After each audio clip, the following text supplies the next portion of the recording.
Welcome to episode 4 of the Bernie's Bums podcast. Olivia, how is it going? Pretty good. How are you doing? Hey, I'm doing all right. Can't complain. Um, it was great to see the Brewers bounce back a little bit and win a series after having a not so great performance over in St. Louis. Yeah, it's just nice to see them get guys in scoring position and bringing them in. I think that was kind of the biggest problem. Not only could we score guys in scoring position, but we weren't getting anybody in scoring position. Yeah, no So it was joke. nice to see that. Yeah, going into the New York series, the Brewers' last 23 runs had all been off the home run ball, which, if you're doing it consistently and have good pitching, fine, but you got to figure out a way to squeeze in runs another way when you're not able to put the ball out of the yard and your pitching is giving up run after run after run. That's a frustrating point, and we'll get into that as we go on. But it seems to be a dumpster fire over there in the pen, and even with your starting rotation, with a few guys. So what stood out to you as the major problem that's going on, or who stood out to you as a major problem that the Brewers have as far as pitching goes? I think I don't know. There's kind of a lot of things I think that's culminating together. One is that our starters are only going 4 to 5 innings, which then you're counting on so many guys from the bullpen to have really good nights, which isn't going to happen all the time.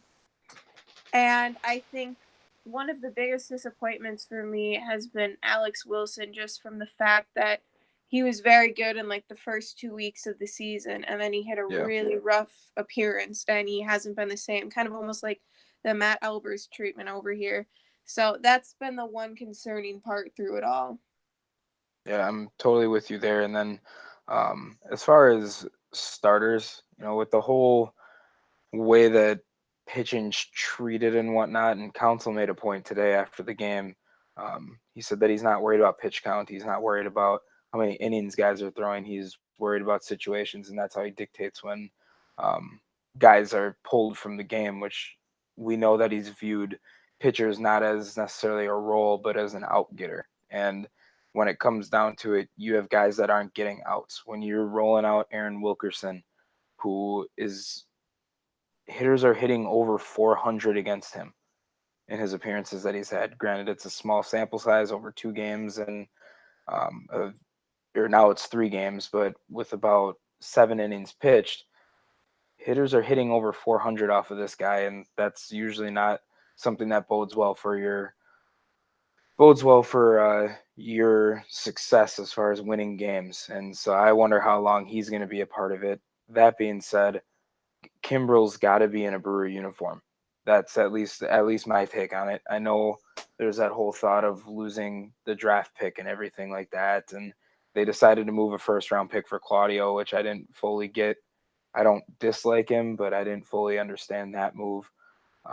And then for Grandal, they lost their third. So at this point, it's the next highest pick that they're losing, and I I don't know. I'm really struggling with that because right now your team, if I'm not mistaken, is supposed to be a team that's supposed to win now. Am I right? Yeah, I just think Kimbrel's a stretch just from the fact, we've talked about this before so many times. Like, he won't Right. be ready until at least Labor Day weekend. I mean, he hasn't, Memorial Day. yeah, Memorial Day. He hasn't pitched in competitively in a game in since last year. So I think that's the biggest stretch. And then to spend so much money that he's probably looking for pretty much only around half a season, I think that's just so much of a stretch at this point. But I guess I look at it, it's like if you're able to get him for a couple years, and even if you go say it's a 2 year deal with a mutual option, I don't see how I don't see why you wouldn't do something like that. So yes, you get him for a little bit of this year, but then you have him for another year and possibly two, depending on how everything rolls out. And it's not just a one sided thing. Like it has to do with him accepting an offer and being willing to take on whatever role. But I don't see a huge negative. And if they wait till June to do it, they wait till June to keep the draft pick. I don't know, but it seems like you're holding on by a thread when your offense produces. And that being said, let's get into that offense producing. Uh, they were able to assemble. They were able to put together some runs as opposed to just putting the ball out of the yard, and some of that came from Mustakis showing different ways like shooting the ball to the left side of the field to go drive in a run with a single, and then also hitting a two-run bomb today. How nice is it having him back in the lineup? I love having him back in the lineup. I knew when he was out and when it was that day today for him that our offense was going to struggle a bit because I think he brings just so many options, like what you said, scoring wise, where he's driving to the opposite field or he's hitting home runs or he's just making plays to make us better. And so I knew right away when he went out that we were going to hit a rough stretch because he is very important to this team and to our offense. So I think it's just great to see him back in the offense or in the lineup because, as you saw in the last series, he's been a huge playmaker for us. Yeah, for sure. He's been even defensively been a weapon for not a weapon, but a viable option over at second base when he was doubted coming into it, which is a huge thing for a guy like him. You're in baseball. It's nice you can hide a guy a little bit at second base, but it doesn't really seem like you're hiding him. He may not get to the balls that some of your standard second basemen get to, but when it comes down to it, he makes plays. He's shown that he can turn the double play and get it to Arcia coming across the bag to throw someone out too, which is a wonderful, wonderful thing. And I think he's even better than Shaw was when they tried out that idea with him last year too. Um, Staying on that side of the diamond, looking at first base, Jesus Aguilar is there's no reason that he should be getting trotted out there. Am I right in saying that? Yeah, at this point, they were talking today during the game about how he's working overtime with Andy Haynes and they're working on a lot of timing stuff. And Well, it ain't it's working. just, yeah, I mean, you look at it and it's just so hard to put him out with his struggles, but it's also so hard to put him out with the way Thames has been pulling through. It's kind of Right. like the opposite of what happened last year when Thames got hurt. Aguilar came up right away and he stepped up to the plate, no pun intended. And he was ready to go. And it's kind of the opposite now with Thames. And he's done a really good job. I've been very impressed with him not only just hitting home runs, but he's hit quite a few just base hits to drive in runs. Mhm. Yeah, absolutely. I've been weirdly enough just based off of we talked about what I like in hitters. I don't like a lot of swing and miss. I want a guy who's gonna stick the ball over the yard, and Eric Thames isn't that, but there's just something about him I really like him. And right now technically he's over a 300 hitter, if I'm not mistaken. I know he probably had a couple at bats that might have either put him higher or lower um, after I had looked, but he he's hitting the ball hard. He's making good contact, and he's getting on base too, which is something that Jesus Aguilar is hitting. It, he's close to hitting under 100. He Yeah. hasn't hit a home run. I don't know that he's driven in a run either. I'm gonna look that up quick, um, but I'm so over watching him trot out there and hit a weak pop out to the or not pop out, but a weak fly out to right field where it's a completely unproductive out. Yeah, and even with Thames too, looking back at what he did in 2017, he is a completely different player, completely different batter than what I seen in 2017. In 2017, he was either hitting a home run or I felt like he was striking out.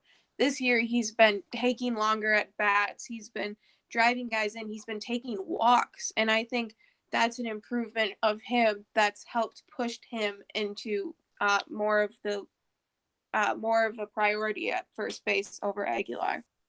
Right. I mean, he was that true three true outcome hitter where it's you're gonna hit a home run, you're gonna strike out, or you're gonna walk, and that was that. It was one of those three, and he completely embodied that. Now, like you said, yeah, he's starting to get some base hits, um, which really benefits the Brewers if they need to manufacture some runs. But I guess we'll see if that's going to be a sustainable thing for him going forward. Yeah, looking Aguilar over the past 7 games. He hasn't gotten a hit. It's been 7 at bats, so you can't really put a ton of stock in that. But he's had 7 at bats, no hits on the year. He's hitting 123 with 5 RBI and no home runs. I don't really see how this guy is going to be someone that's um, going to help you out. And I understand that he is really struggling. He's a guy that showed he could hit last year, and the year before he was a solid pinch hitter for you. Um, he's not doing that this year, and I really think you need to go find another option. However, I do know that there's just some dark times in this game of baseball, and he's probably feeling it right now. I know I went in my tangent about Chris Davis a couple episodes back, but that's probably the way he's feeling right now, where he knows that he's directly affecting why some of these games are being lost as well. So I hope that he's able to turn it around, but I just don't foresee him being someone that can contribute for the Brewers all too well this year. Um, going back to going back to the positives of this lineup and the way that things are shaping up, Lorenzo Cain's getting frisky out in the base paths again. There was a play against the Mets on Saturday's game to score the first run where Pete Alonso made a total rookie move. There was a ball thrown. They threw out Mustakis at first, real close play. He pops off the bag. Kane's kind of hanging out, jumping around over at second base. He starts to retreat to second. No reason to throw the ball or try to backpick him. Alonso throws it completely, overthrows it at second base. Kane scores off of it. How nice was it to see that Kane's able to go get nasty on the base paths like he has in the past and be able to benefit the Brewers. Yeah, I love watching him on the base pads. Even when he's just sitting at second base, he always seems to just be like screwing with the pitcher, and I find it hilarious. And I think we saw a lot of that too last year. Like one of my fondest memories is when he got Yelich out of that like tag out, and he did that crazy thing where he Right. didn't step on second base, and it was this whole mess, and it completely screwed up the Cubs, but it worked. And I think it's it's really cool to see the Brewers not only scoring from a home run aspect or driving in runs, but also from just being really smart on the base paths. And I think it like that was such a heads up play that I don't think many people would make. No, absolutely. That's one that as a base runner, if they were to take second base on that one, obviously we're talking about the pass. If Kane were to have just taken second base on that, it would have still been a good base running move. Like that would have been the typical normal thing to do. However, him just being like, there's not many people in baseball ever that are going to go make that move, which is incredible. And we've talked about his story before. So a guy that didn't play sports growing up is smart enough and like has the baseball IQ to go make that play. It's a great thing to see. Um, Speaking of Yelich, the other guy that was a part of that play, um, good news, bad news, and you know he put one out yesterday, and that's his first home run that he's hit on the road. But today he comes out of the game with some back tightness. Um, that's kind of scary. You never know with injuries in general, but those backs can, if you're getting spasms and that's seizing up on you on the regular, that's something that can affect him for the long term. Are you nervous about this at all, or how do you feel about it? I'm not very nervous at the moment. I do recall, though, I believe it was last year at the beginning of the season, he was put on the DL because of his back. I'm pretty sure it was either an oblique. But watching the play where he supposedly kind of tweaked it, Hmm. it just kind of looked like he turned in a wrong way and something kind of pulled on him. Yeah. But I think I'm not nervous as of right now. I think tomorrow we'll kind of figure out to see how he sleeps on it, how tight it is tomorrow. I know Count said that he wants to give him a day off tomorrow, which I think is smart, but I don't think there's much to worry about right now. But like you said, those backs can be sneaky and they can take hitters out for a long time. Yeah, no joke. That's can't be swinging a bat if you can't if your back is all tightened up on you like that. And the oblique are ones that are really can be nagging injuries, and we've seen it with Braun with the oblique. But those backs, If you can't figure that thing right, like you can't do anything. You can't go trot out there and run bases. You can't go out there and feel the ball. Like you're done for a while. So hopefully this isn't something that that puts him on the shelf for a while. That being said, let's hop on to yay or nay. That will be our first one. Christian Yelich goes on to the IL, the 10-day IL. Yay or nay? I say nay. Like I said before, I don't think, and it's what Count said today in his press conference, that I think it just tightened up on him. You give him a day or two, and I think he'll be fine. Yeah, I'm gonna say nay as well. Um, he's it didn't seem like it was something that he should really be getting getting shelved for. Um, next one in the 10-game homestand that's coming up, and that's against the Mets. Or sorry, let's go in order. That's against the Rockies, the Mets, and then the Nationals. In the 10-game homestand, the Brewers will go over 500. Yay or nay? I will go yay. I think we're on a pretty good streak now, and I think we got some stuff figured out. Obviously, with signing Gio Gonzalez, I think that's going to help steady out the rotation a little bit. And I think now things are starting to click. I know Brendan Woodruff, how they're talking about how he's very, very close to being at the top of his game. So I think just with everything that's starting to click at the moment, I think we'll for sure be above 500. Yeah, I'm gonna agree. I think they're gonna get nuts over these next 10 games. They need a spot to bust out, and I think this is the one. I mean, they play really well at home, so sometimes it gets to be a grind when you're playing in someone else's park versus your own. So I think it's gonna be good to be home for these guys and not have to see Goldschmidt anymore, which will be just a godsend for them. Um, let's move on to the next one. Zach Davies will throw a scoreless 6 innings tomorrow. I will go half yay and half nay.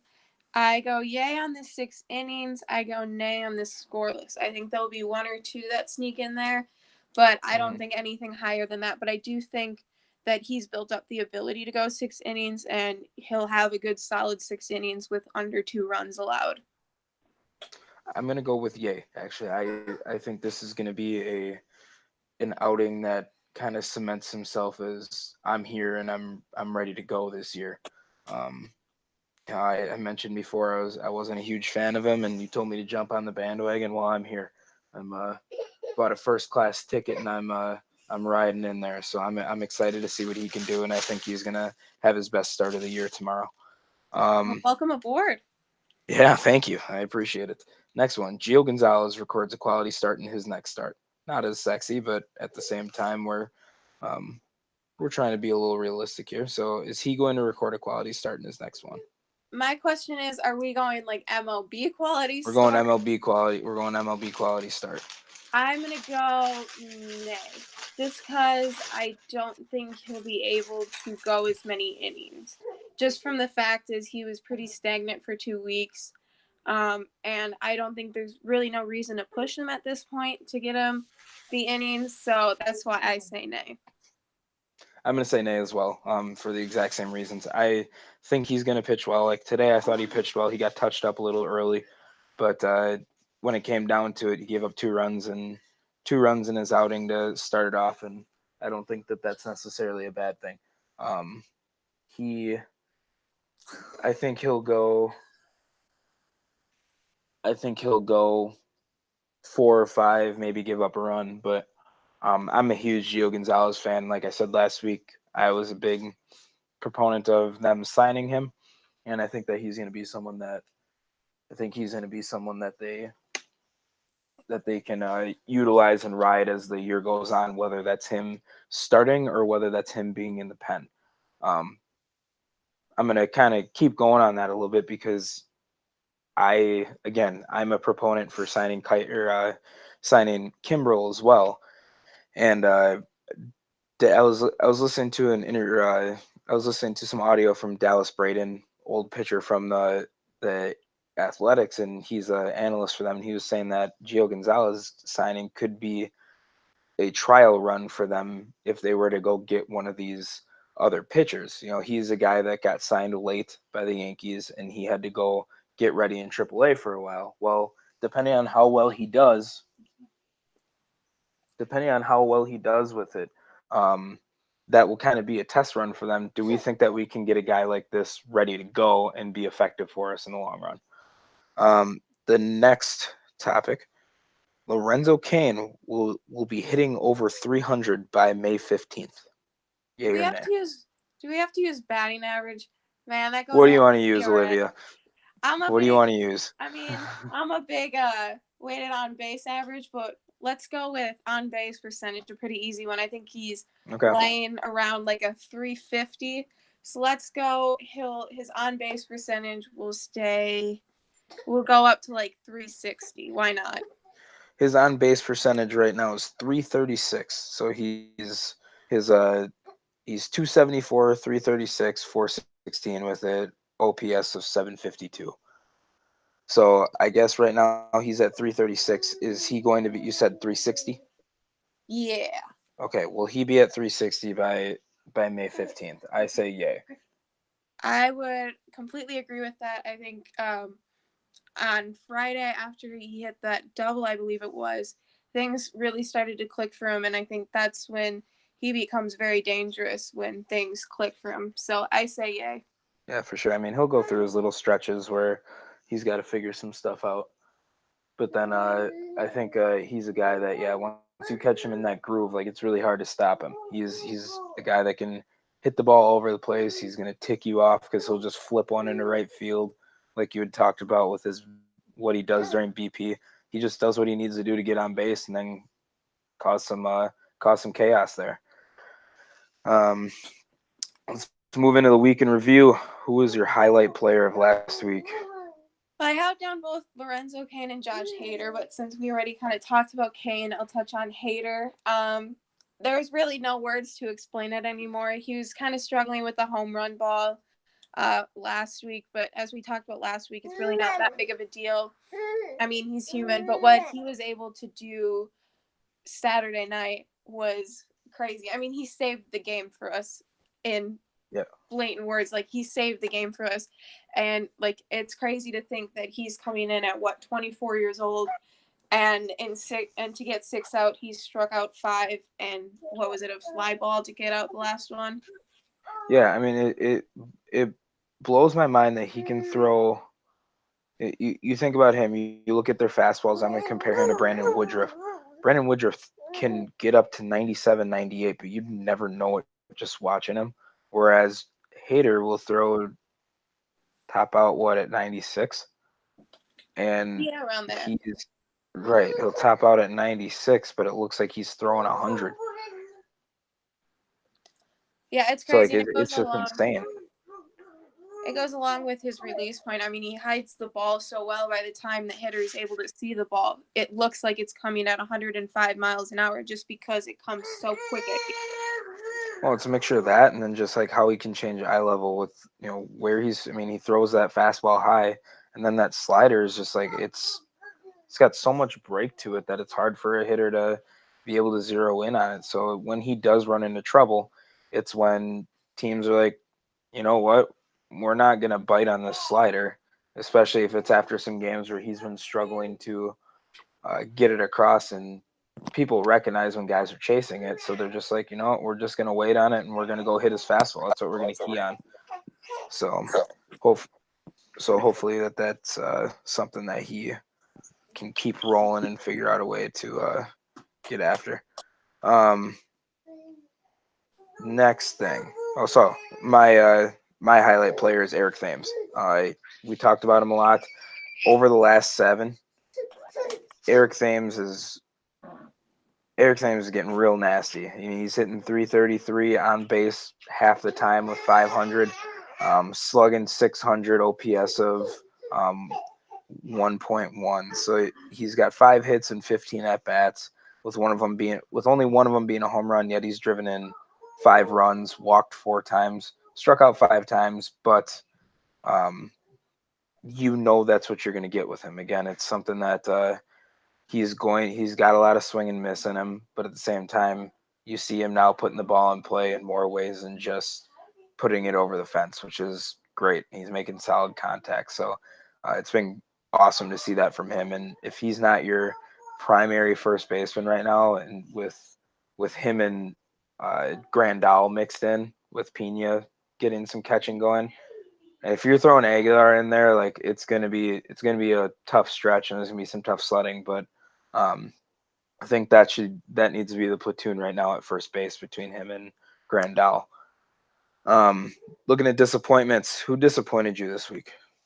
I'm gonna go Alex Claudio, but it wasn't a complete disappointment. I was actually really excited when we signed him. I love everything about him, from his delivery to just kind of how he works with the hitter and like how he works counts.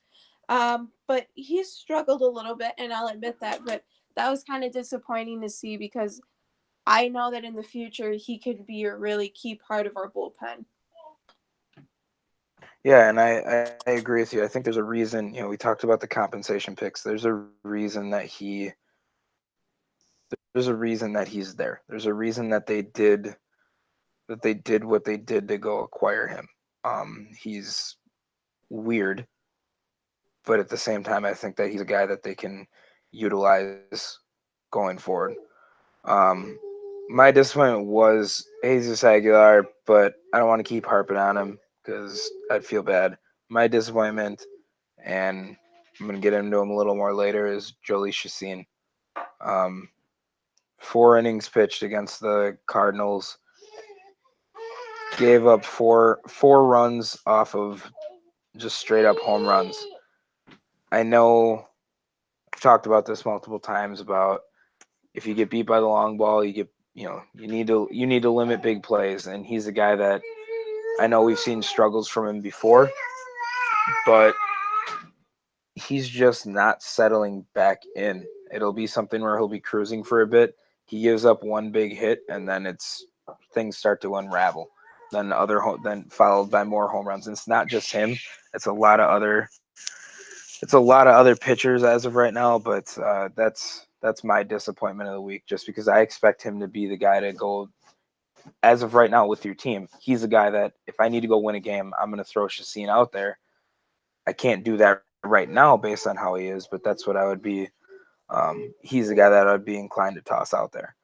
Let's take a look at let's preview the week here. So who needs to bust out or who needs to rebound for the Brewers? I kind of took this week as who needs to take what they did the last time they were out and kind of build off of that.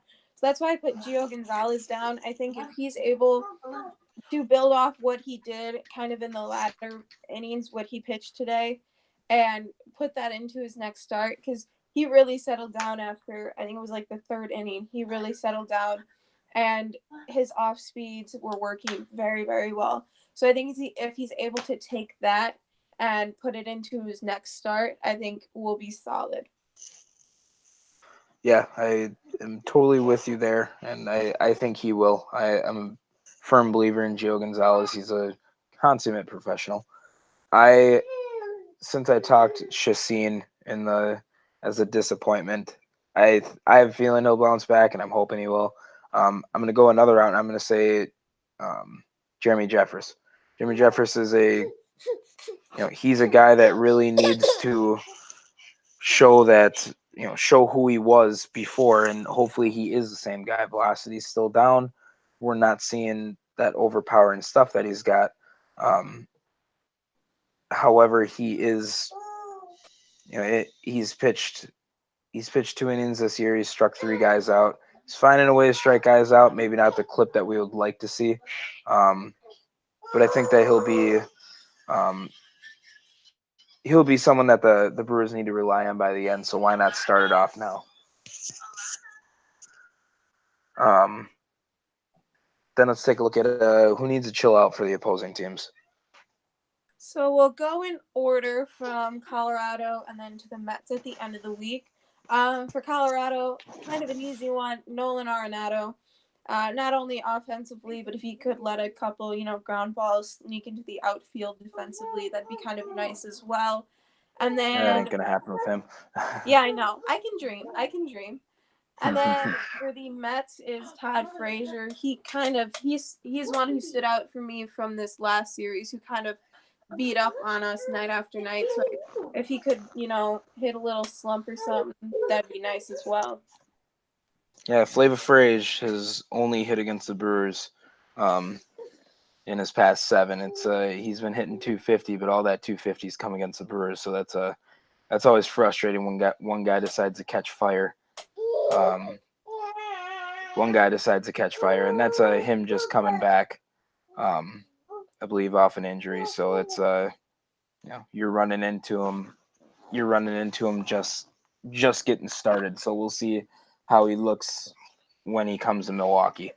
Arenado, you can't beat him. You can only hope to contain him. So you got to hope the rest of the guys around him aren't hitting, which they aren't really, other than a certain man named Trevor Story, and then David Dahl. They got a few guys. So David Dahl, Trevor Story, Charlie Blackman are all hitting the ball a little bit. And then there's some guys that have been in and out of the lineup with David Murphy coming back. Um, and then Ryan McMahon coming off injury as well.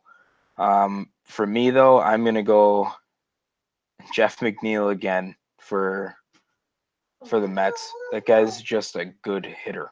Like, you need to keep him off the base paths. They did a good job of that for the most part over the series, but I'm going to continue to ask him to settle down and not hit 365 against the Brewers, because that would really benefit them. And then I'm going to go pitching with Colorado, and I'm saying this before I haven't seen I think he's pitching against them, and I'll look it up as I'm talking. But German Marquez, the guy is a um, the guy's an extremely good pitcher, and he's someone that can be really effective against the Brewers.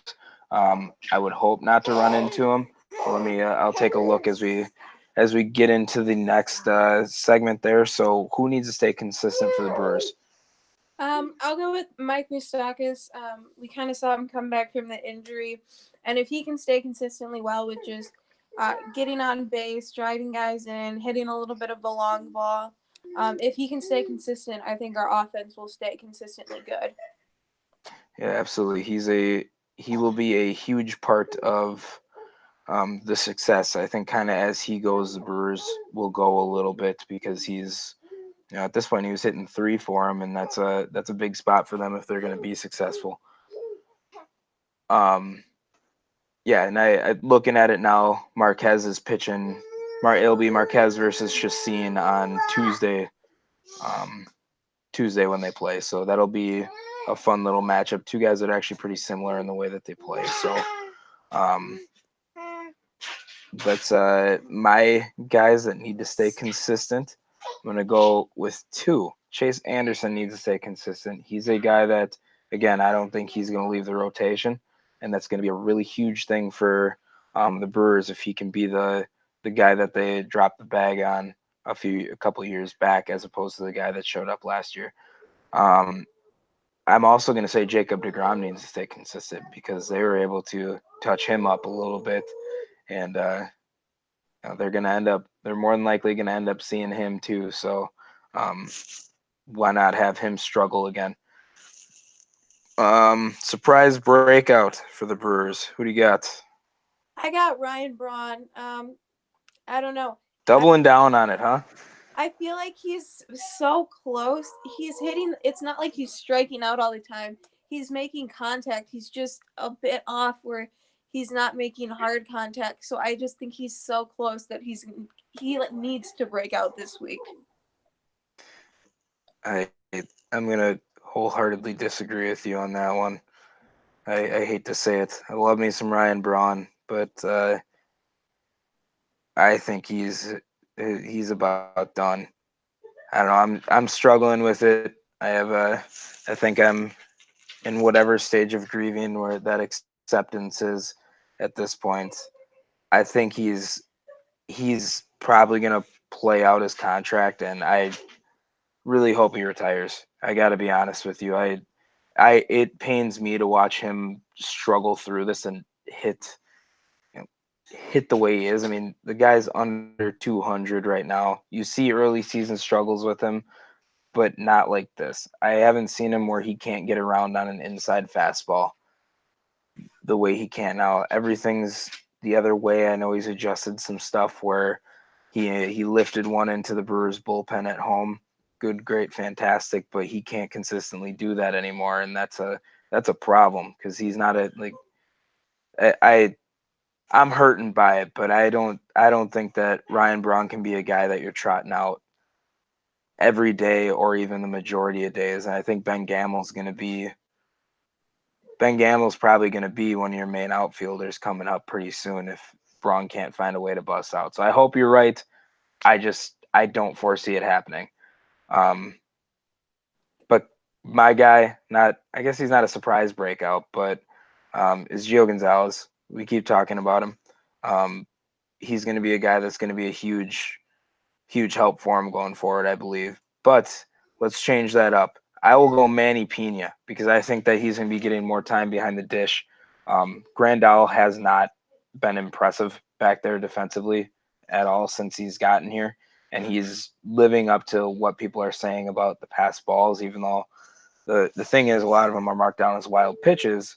But when you're trying to pick balls and get all fancy with the way you're framing and not necessarily do your job, that's a little bit of an issue. And there's a lot of stuff that's getting by him, and Pena that just doesn't happen. So what's nice is you're able to move Grandal over to first base, and you're able to get Pena behind the plate. Now, hitting wise, he hasn't looked a ton better than Aguilar. However, there's been less of a sample size. I think Pena is going to be just fine. Get him out there, let him hit, do his thing. I think we'll be good. Um, let's wrap it up. What's your bold prediction for this week? I say that Hernan Perez will take more of a starting role. I know you're not much of an Hernan Perez guy. Oh, what are you I talking about? I love Hernan Perez. He's my dude. Oh really? You were ripping on him Yeah, I'm just the all in other on week, I Perez. thought. I thought you were ripping on him just the other week. Oh no, I love him. I love him.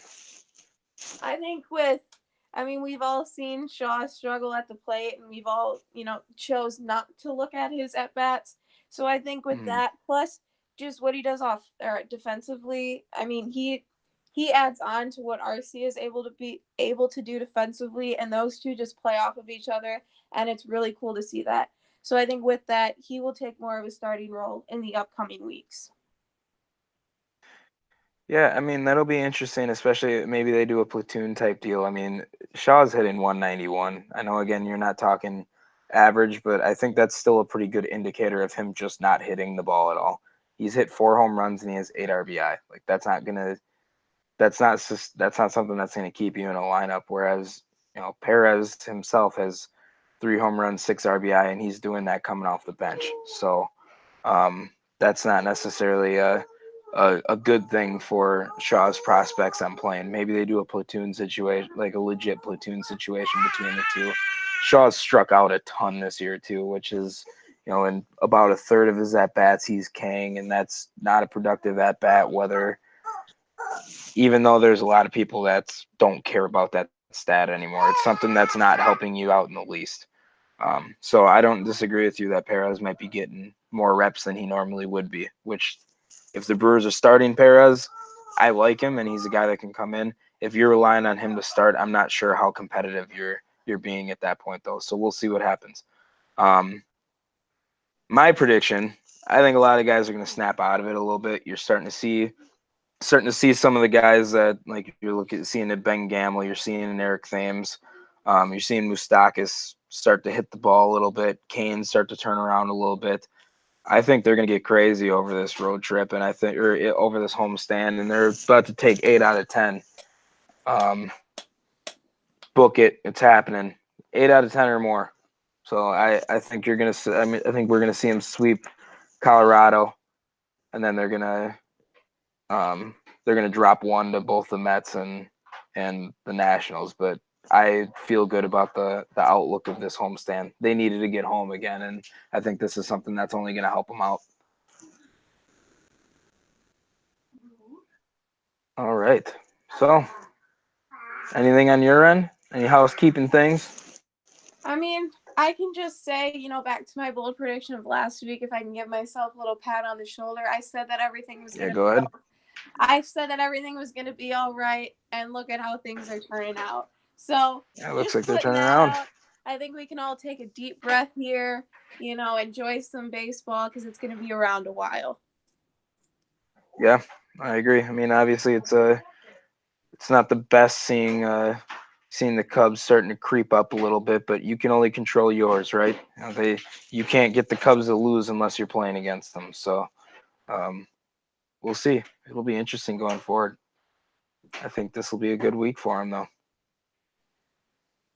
So that being said, thanks for listening to Bernie's Bums. We'll catch you again next week. See you, Olivia. Bye.